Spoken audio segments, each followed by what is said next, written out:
प्रिय विद्यार्थियों, BA part प्रथम के प्रथम प्रश्न पत्र इंट्रोडक्शन टू सोशियोलॉजी की प्रथम इकाई के अंतर्गत हम लोग समाजशास्त्र के वैज्ञानिक अभिमुखन और समाजशास्त्र के मानविकी अभिमुखन के बारे में बात कर रहे थे। और पिछली कक्षा में हमने आपको यह बताने का प्रयत्न किया कि समाजशास्त्र में सामाजिक घटनाओं का अध्ययन करने के दो परिप्रेक्ष्य चलन में है, दो अभिमुखन या दो उपागम प्रचलन में है। एक होता है समाजशास्त्र का वैज्ञानिक अभिमुखन और दूसरा होता है समाजशास्त्र का मानविकी अभिमुखन। यह भी आपको बताने का प्रयास किया कि 1838 में जब समाजशास्त्र की उत्पत्ति हुई थी, तब से लेकर अब तक समाजशास्त्र से जो संबंधित विद्वान थे, उनका यह प्रयास रहा कि समाजशास्त्र को विज्ञान का दर्जा मिले, और उन्होंने समाजशास्त्र को विज्ञान बनाने का भरसक प्रयत्न किया और सामाजिक घटनाओं को वैज्ञानिक दृष्टिकोण से देखा, सामाजिक घटनाओं का वैज्ञानिक दृष्टिकोण से अध्ययन किया। और उन सामाजिक विद्वानों को जो कि समाजशास्त्र को विज्ञान बनाने के पक्षधर थे, उनको पूर्णतः सफलता तो नहीं मिली, क्योंकि समाजशास्त्र के अंतर्गत जो सामाजिक घटनाओं का अध्ययन किया जाता है, उस प्रकार से सामाजिक घटनाओं का अध्ययन नहीं किया जा सकता जिस प्रकार से प्राकृतिक विज्ञानों में प्राकृतिक घटनाओं का अध्ययन किया जाता है।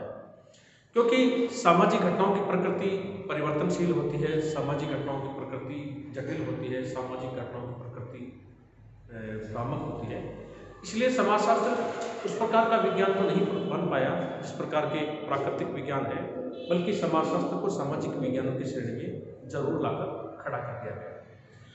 समाजशास्त्र के जो वैज्ञानिक अभिमुखन है, उसकी मान्यता है कि समाजशास्त्र के अंतर्गत जो सामाजिक घटनाओं का अध्ययन किया जाता है, जो व्यक्ति का अध्ययन किया जाता है, सामाजिक संबंधों का, सामाजिक संस्थाओं का अध्ययन किया जाता है, वह अध्ययन व्यवस्थित, क्रमबद्ध, पक्षपात रहित, पूर्वाग्रह रहित और वस्तुनिष्ठ दृष्टिकोण से अध्ययन किया जाता है। इसलिए समाजशास्त्र की प्रकृति वैज्ञानिक प्रकृति है। जब हम लोग समाजशास्त्र की वैज्ञानिक प्रकृति के लिमिट्स या सीमाओं की बात कर रहे थे, तब यह बताने की कोशिश की कि समाजशास्त्र चूंकि मानवीय संबंधों का अध्ययन करता है, सामाजिक संबंधों का अध्ययन करता है, और मानवीय संबंध, मानव का स्वभाव सदैव परिवर्तनशील है, स्थायी स्वभाव मनुष्य का नहीं होता है। परिस्थितियों के साथ, समय के साथ मानव का जो स्वभाव है वो परिवर्तित होता रहता है। इसलिए समाजशास्त्र के जो वैज्ञानिक अभिमुखन या समाजशास्त्र का जो वैज्ञानिक परिप्रेक्ष्य है, उसके सामने जो सबसे बड़ी बाधा है वह यह है कि समाजशास्त्र के अंतर्गत जो समाजशास्त्र की जो विषय वस्तु है वो व्यक्ति है, समाज है, सामाजिक संबंध है और सामाजिक संस्थाएं हैं, सामाजिक घटनाएं हैं, जिनकी प्रकृति सदैव परिवर्तनशील प्रकृति है, भ्रामक प्रवृत्ति है और जटिल प्रकृति है। इसलिए वैज्ञानिक परिप्रेक्ष्य के सामने जो बाधा है, समाजशास्त्र के वैज्ञानिक परिप्रेक्ष्य में जो बाधा है वह यह है कि इसके अंतर्गत मानवीय संबंधों का अध्ययन किया जाता है और मानवीय संबंध परिवर्तनशील होते हैं, जटिल होते हैं, भ्रामक होते हैं। इसलिए सामाजिक घटनाओं का अध्ययन उस प्रकार से नहीं किया जा सकता जिस प्रकार से प्राकृतिक घटनाओं का अध्ययन किया जा सकता है। क्योंकि एक समाज वैज्ञानिक अपनी तरफ से कितना ही तटस्थ रहने की कोशिश करे, कितना ही पक्षपात रहित और पूर्वाग्रह रहित और वस्तुनिष्ठ रहने की कोशिश करे, लेकिन चूंकि वो है तो एक इंसान ही, और एक इंसान जब दूसरे इंसान का अध्ययन करता है तो उसमें कहीं न कहीं पक्षपात का समावेश हो जाता है, पूरी तरह से पूर्वाग्रह नहीं रह पाता, उसमें पूर्वाग्रह का समावेश हो जाता है और 100% वह वस्तुनिष्ठ नहीं रह पाता। अध्ययन में कहीं न कहीं व्यक्तिनिष्ठता का समावेश हो जाता है। इसलिए समाजशास्त्र के वैज्ञानिक अभिमुखन की सबसे बड़ी बाधा ये है। इसलिए समाजशास्त्र की जो विषय वस्तु है, सामाजिक संबंध, सामाजिक संस्थाएं, मानव स्वभाव, उनका वैज्ञानिक दृष्टिकोण से अध्ययन करना ठीक नहीं है। इसके बाद हमने आपको बताया था कि समाजशास्त्र में वैज्ञानिक अभिमुखन के विरोध के स्वरूप एक नया अध्ययन का उपागम, एक नया अध्ययन का अभिमुखन, एक नया अध्ययन का परिप्रेक्ष्य उभर कर आया, जिसको कि समाजशास्त्र का मानविकी अभिमुखन या समाजशास्त्र का मानविकी परिप्रेक्ष्य कहा जाता है। यह समाजशास्त्र का मानविकी परिप्रेक्ष्य, जैसा कि आपको बताया गया कि समाजशास्त्र के वैज्ञानिक परिप्रेक्ष्य के विपरीत वैज्ञानिक परिप्रेक्ष्य के विरोध के स्वरूप समाजशास्त्र उभर कर आया। और इस मानविकी अभिमुखन की यह मान्यता है कि सामाजिक घटनाओं का जो अध्ययन किया जाए वो वैज्ञानिक दृष्टिकोण से नहीं किया जा सकता, सामाजिक घटनाओं का अध्ययन वस्तुनिष्ठ दृष्टिकोण से नहीं किया जा सकता। सामाजिक घटनाओं का अध्ययन पूरी तरह से पक्षपात रहित होकर नहीं किया जा सकता, पूर्वाग्रह रहित होकर नहीं किया जा सकता। ठीक है। और ना ही समाजशास्त्र की उत्पत्ति इस उद्देश्य को लेकर की गई थी कि समाजशास्त्र को विज्ञान बनाया जाए।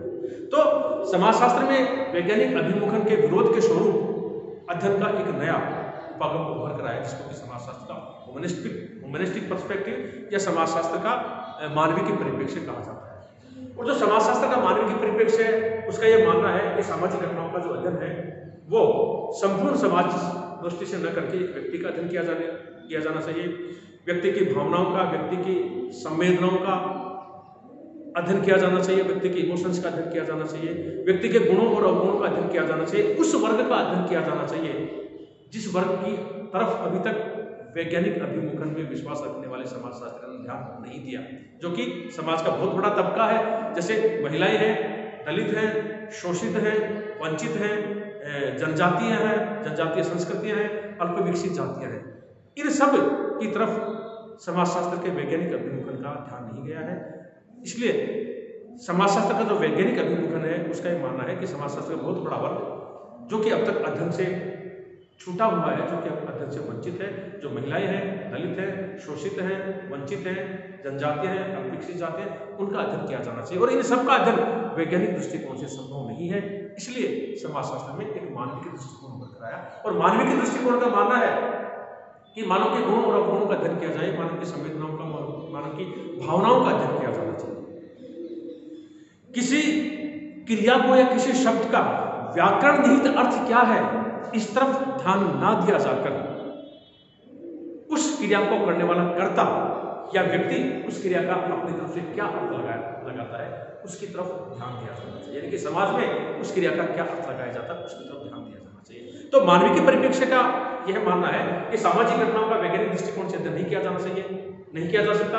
सामाजिक घटनाओं का मानविक दृष्टिकोण से अध्ययन किया जाना चाहिए। और मानविक दृष्टिकोण से तात्पर्य मनुष्य के गुणों का, मनुष्य के गुणों का, मनुष्य की भावनाओं का, मनुष्य की संवेदनाओं का, समाज का एक बहुत बड़ा वर्ग जो कि अब तक अध्ययन से वंचित रहा है, उसकी तरफ मानविक दृष्टिकोण से अध्ययन किया जाना चाहिए। इस प्रकार से समाजशास्त्र में वैज्ञानिक अभिमुखन के विपरीत एक नया अभिमुखन उभर कर आया, जिसको कि मानविक अभिमुखन कहा।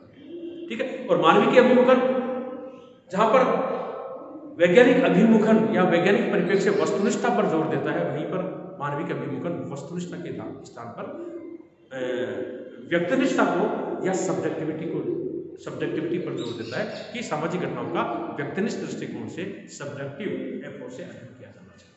ये सारी बातें हम पिछली क्लास में कर चुके हैं। उसी क्रम में आज हम देखेंगे कि समाजशास्त्र का जो मानविक अभिमुखन है, उस समाजशास्त्र के मानविक अभिमुखन के अंतर्गत, जैसे हमने पिछली क्लास में बताया था कि मानविक अभिमुखन के अंतर्गत सामाजिक घटनाओं का अध्ययन करने के लिए 4 उपागम प्रचलन में है। समाजशास्त्र में मानविक दृष्टिकोण के अंतर्गत सामाजिक घटनाओं का अध्ययन करने के लिए 4 अप्रोच या 4 उपागम प्रचलन में है। वो जो अध्ययन के उपागम है वे है, एक है एथनोमेथनोलॉजी,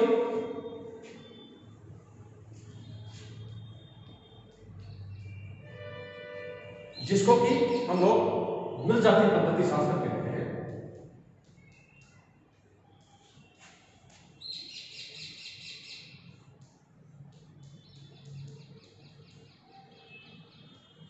दूसरा मानविक अभिमुखन के अंतर्गत अध्ययन करने का जो उपागम है वह है फिनोमिनोलॉजी।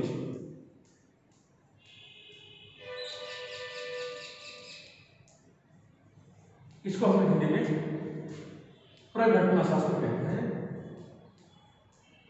प्रघटना शास्त्र, फिनोमिना का मतलब घटना और फिनोमिनोलॉजी का मतलब प्रघटना शास्त्र। मानविक अभिमुखन के अंतर्गत अध्ययन करने का जो तीसरा उपागम है वह है रेडिकल अप्रोच।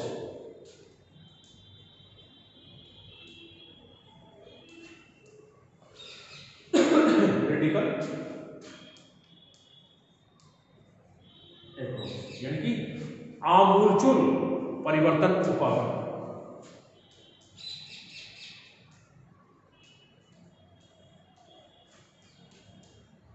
आमूलचूल परिवर्तन उपागम। अध्ययन करने का जो चौथा उपक्रम है मानवीय के अभिमुखन का, वो है सिंबॉलिक इंटरेक्शन। सिंबॉलिक इंटरेक्शन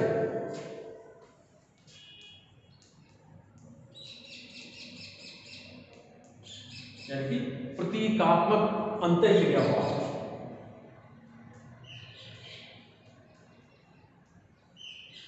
प्रतीकात्मक अंतःक्रिया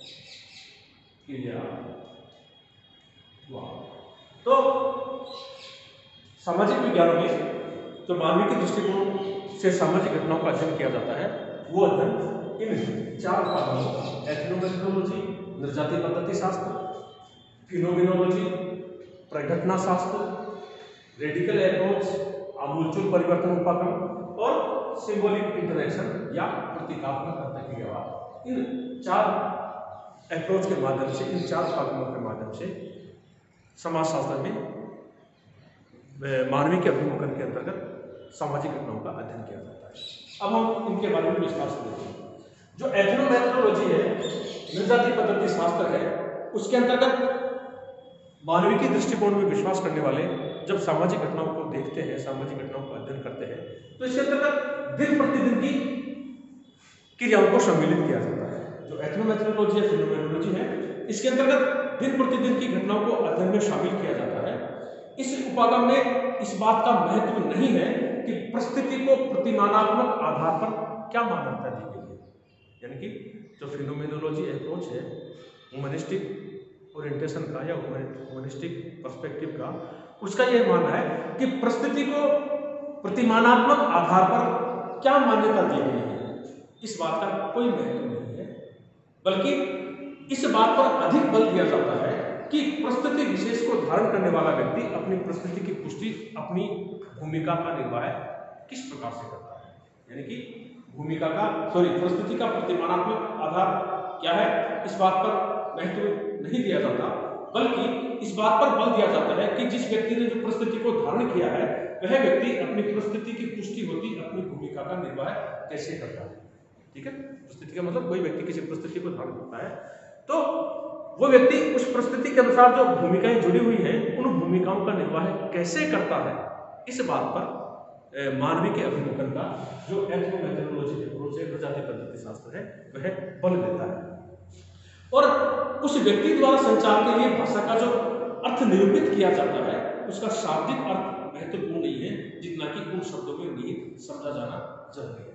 यानी कि किसी व्यक्ति ने कोई पद धारण किया है, कोई परिस्थिति धारण की है, और उस परिस्थिति के अनुसार वह जो भूमिकाओं का निर्वाह कर रहा है, वो जो भूमिकाओं का निर्वाह कर रहा है, उन भूमिकाओं का निर्वाह करने के लिए संचार के लिए वह जिस भाषा को काम में लेता है, उस भाषा का शाब्दिक अर्थ क्या है, इस बात पर महत्व नहीं दिया जाता इस उपागम के अंतर्गत, बल्कि उन शब्दों में अंतर्निहित जो क्या उन शब्दों में क्या छुपा हुआ है, वो सब चीजें, उन सब बातों की तरफ मानवीय के दृष्टिकोण का जो नृजाति पद्धति शास्त्र है बल देता है। फॉर एग्जाम्पल, हम दैनिक जीवन में बात करते हैं, कुछ शब्द हैं जिन शब्दों के साथ कुछ दूसरे स्थानीय शब्द जुड़े हुए होते हैं। जैसे हम बात करते हैं कि चाय वाय, दैनिक भाषा में कुछ चाय वाय हो जाए, चाय वाय हो जाने मतलब चाय तो है ही, चाय के साथ जो वाय शब्द है, इस वाय शब्द का पहली बात तो डिक्शनरी में इसका क्या मीनिंग है, शब्दकोश में इसका क्या अर्थ है, इस बात पर समाजशास्त्र का मानवीय के अभिमुखन का प्रकटना जो नृजाति पद्धति शास्त्र है वह बल नहीं देता है। हो सकता है कि डिक्शनरी में वाय शब्द का कुछ अर्थ हो, पहली बात कुछ अर्थ होगा नहीं, और होगा तो कुछ भिन्न अर्थ होगा, लेकिन जो समाजशास्त्र का जो मानवीय की परिप्रेक्ष्य है, मानवीय की परिप्रेक्ष्य के अंदर जो नृजाति पद्धति शास्त्र है, वो चाय को समझते हैं कि चाय का मतलब चाय है, और चाय वाय हम शब्द इस्तेमाल करते हैं, इसका मतलब चाय के साथ कुछ नमकीन है, कुछ बिस्किट है, कुछ ब्रेड है, या चाय के साथ खाने की नाश्ते की जो अन्य खाद्य पदार्थ है वो शामिल है। ये मानवीय के परिप्रेक्ष्य इसके शाब्दिक अर्थ पर बल नहीं देता, बल्कि दैनिक जीवन में उन शब्दों का क्या इस्तेमाल है, क्या अर्थ लगाया जाता है, इस बात पर बल देता है। तो मानवीय के परिप्रेक्ष्य जो एथनोमेथोडोलॉजी है, नृजाति पद्धति शास्त्र है, वो दैनिक जीवन में काम आने वाले शब्दों को इस प्रकार से परिभाषित करता है। दूसरा मानवीय के दृष्टिकोण के अंतर्गत अध्ययन का जो उपागम है वह है फिनोमिनोलॉजी या प्रकटना शास्त्र। फिनोमिनोलॉजी या प्रकटना शास्त्र जो है विशेष रूप से यह उपागम सामाजिक प्रकटना को समझने के लिए दर्शन का सहारा लेता है। तो फिनोमिनोलॉजी है, वो फिनोमिनोलॉजी जो है उसमें क्या होता है कि सामाजिक प्रकटना को समझने के लिए, जो सामाजिक घटना है उनको समझने के लिए फिलोसॉफी या दर्शन का सहारा लिया जाता है। और इसके अंतर्गत जो यह जो पद्धति है फिनोमिनोलॉजी, इसमें अनुभव को दो स्तरों पर समझने की बात की गई है। एक तो होता है मिश्रित अनुभव और एक होता है अद्वितीय अनुभव।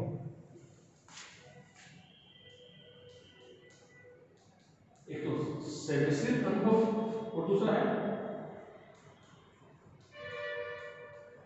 यानी कि समाजशास्त्र में जो प्रकटना शास्त्र, समाजशास्त्र का जो मानवीय के अभिमुखन है, मानवीय के अभिमुखन के अंतर्गत जो प्रकटना शास्त्र अध्ययन करने का उपागम है, जिसके अंतर्गत सामाजिक घटनाओं का अध्ययन करते समय दर्शन या फिलोसफी का सहारा लिया जाता है। और फिलोसफी के अंतर्गत जो है इसको समझने के लिए अनुभवों को दो स्तर पर समझने की बात की गई है। एक तो मिश्रित अनुभव और दूसरा होता है अद्वितीय।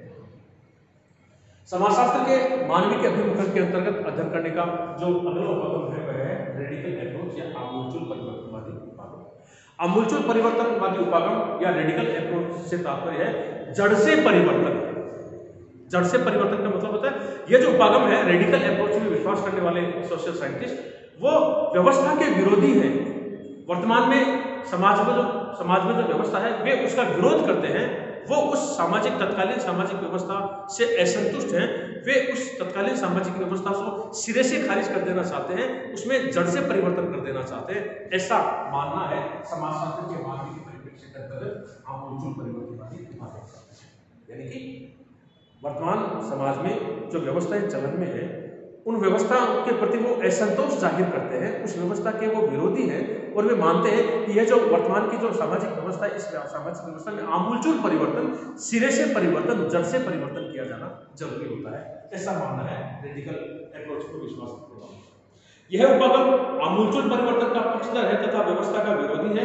इस उपागम में उस वर्ग के अध्ययन पर बल दिया जाता है, जैसा कि हमने मानवीय के अभिमुखन के अंतर्गत बताया था कि मानवीय के अभिमुखन समाज के उस पक्ष पर, समाज के उस बहुत बड़े धड़े पर, समाज के बहुत बड़े हिस्से पर अध्ययन करने के लिए फोकस करता है, जो कि महिला वर्ग है, दलित वर्ग है, शोषित वर्ग है, वंचित वर्ग है, अल्पविकसित जातीय है, जनजातीय है, जनजातीय संस्कृति है, जिनकी तरफ वैज्ञानिक दृष्टिकोण में विश्वास करने वाले समाजशास्त्र ने ध्यान नहीं दिया। तो मानवीय के दृष्टिकोण का जो रेडिकल अप्रोच है, जो आमूलचूल परिवर्तनवादी उपागम है, वो व्यवस्था का विरोधी है, उस व्यवस्था को सिरे से खारिज कर देना चाहता है, जड़ से परिवर्तन कर देना चाहता है और उस समाज के उस हिस्से का जिसकी तरफ अभी तक समाजशास्त्र ने ध्यान नहीं दिया, उनकी तरफ ध्यान देने के लिए फोकस करता है, ध्यान देने के लिए प्रेरित करता है। और वो समाज का हिस्सा कौन सा है? महिलाएं हैं, दलित वर्ग है, वंचित वर्ग है, शोषित वर्ग है, अल्पविकसित जाति है, जनजातीय संस्कृति, कि इनका अध्ययन मानवीय के दृष्टिकोण से संभव है। अध्ययन करने का अगला जो उपागम है मानवीय के परिप्रेक्ष्य के अंतर्गत वह है सिंबॉलिक इंटरैक्शन या प्रतीकात्मक अंतर्क्रियावाद। जो सिंबॉलिक इंटरैक्शन जो है, सिंबल सबसे बना है और सिंबल का मतलब होता है कोई संकेत हो सकता है, कोई प्रतीक है, कोई चिन्ह है या कोई इशारा है। यानी कि और इन सब का अध्ययन जो है प्रतीकों का, संकेतों का, चिन्हों का, इशारों का अध्ययन सबको पता है कि वैज्ञानिक दृष्टिकोण से नहीं किया जा सकता, क्योंकि इसका तो दैनिक जीवन में, समाज में अर्थ लगाया जाता है। तो जो सिंबॉलिक इंटरैक्शन है, प्रतीकात्मक अंतर्क्रियावाद है, इसके अंतर्गत जो संकेतों का इस्तेमाल किया जाता है, प्रतीकों का इस्तेमाल किया जाता है, चिन्हों का इस्तेमाल किया जाता है और मानवीय के दृष्टिकोण से अंतर्गत इनका जो है अध्ययन किया जाता है, वह अध्ययन का उपागम सिंबॉलिक इंटरैक्शन या प्रतीकात्मक अंतर्क्रियावाद है। इसमें अंतर्क्रिया का एक ऐसा स्वरूप है जिसमें कुछ प्रतीकों, संकेतों, चिन्हों का प्रयोग किया जाता है, प्रतीकात्मक अंतर्क्रिया कहलाता है। भाषा के सामाजिक पक्ष पर बल देते हुए इस उपागम की मान्यता है कि भाषा का व्याकरण निहित अर्थ या शब्दकोश निहित अर्थ महत्वपूर्ण नहीं है, भाषा का अर्थ महत्वपूर्ण नहीं है, बल्कि भाषा का सामाजिक पक्ष महत्वपूर्ण है और उसे नजरअंदाज नहीं किया जा सकता। ठीक है, जैसे हम कहें कि इस प्रकार का एक प्रतीक है, चिन्ह है, जो एडवोकेट होता है, वकील का होता है। ठीक है, इस प्रकार का जो प्रतीक होता है वो क्रिश्चियनिटी या ईसाई धर्म में विश्वास करने वालों का होता है। ठीक है, इस प्रकार का जो चिन्ह होता है वो मेडिकल का होता है या रेड क्रॉस सोसाइटी का होता है। तो इस प्रकार के संकेतों या प्रतीकों का चिन्ह अध्ययन जो है वैज्ञानिक अभिमुखन के द्वारा नहीं किया जा सकता, लेकिन इनका कुछ अर्थ तो निकलता ही। किसी व्यक्ति ने गले में इस प्रकार के टाई लगा रखी है, हम काला कोट पहन रखा है और इस प्रकार के टाई लगा रखे कहेंगे कि व्यक्ति वकील है। इस प्रकार का जो निशान किसी व्यक्ति ने अपने गले में टांग रखा है, हम कहेंगे कि यह व्यक्ति ईसाई है। यूँ तो फैशन के तौर पर आजकल लोग इस तरह का चिन्ह अपने गले में डालने लगे, लेकिन यह मूल रूप से क्रिश्चियनिटी का एक निशान है, एक प्रतीक है। इस प्रकार का निशान किसी वाहन आदि पर हमको देखने को मिलता है, तो हम कहेंगे कि ये निशान जो है, यह जो वाहन है, ये मेडिकल से संबंधित है, ये रेड क्रॉस सोसाइटी से। तो इनका जो अध्ययन है, इनका अध्ययन वैज्ञानिक अभिमुखन या वैज्ञानिक अप्रोच के माध्यम से नहीं किया जा सकता, इनका अध्ययन सिर्फ मानवीय के दृष्टिकोण के अंतर्गत ही किया जा सकता। दूसरी बात, किसी महिला के माथे में सिंदूर है तो हम समाज में एक मैसेज आता है कि यह महिला विवाहित है। किसी महिला के गले में मंगलसूत्र है तो हम ये मानते हैं कि यह महिला जो है विवाहित है। ठीक है, तो ये जो प्रतीक है, ये जो चिन्ह है, ये जो संकेत है, ये इन सब का अध्ययन जो है वैज्ञानिक अभिमुखन के द्वारा नहीं किया जाकर मानवीय के अभिमुखन के सिंबॉलिक इंटरेक्शन के अंतर्गत किया जाता है। इसी प्रकार से हम समाज में जब सामाजिक क्रियाएं करते हैं तो अनेक प्रकार के इशारों का इस्तेमाल करते हैं। जैसे हम फ्रेंड सर्कल में कहते हैं, इस प्रकार का इशारा करते हैं, इसका मतलब तुम अच्छे लग रहे हो, तुम सुंदर लग रहे हो, तुम स्मार्ट लग रहे हो। अब इस प्रकार के इशारों का, इस प्रकार के संकेतों का अध्ययन जो है वैज्ञानिक अभिमुखन के द्वारा नहीं किया जा सकता। इस प्रकार के संकेतों, चिन्हों, प्रतीकों का अध्ययन मानवीय के अभिमुखन के अंतर्गत, प्रतीकात्मक अंतःक्रियावाद के अंतर्गत ही किया जाता है। तो ये समाजशास्त्र के अंतर्गत वैज्ञानिक अभिमुखन के अध्ययन के कुछ उपागम थे। उम्मीद करते हैं आप इसको समझे होंगे। Thank you.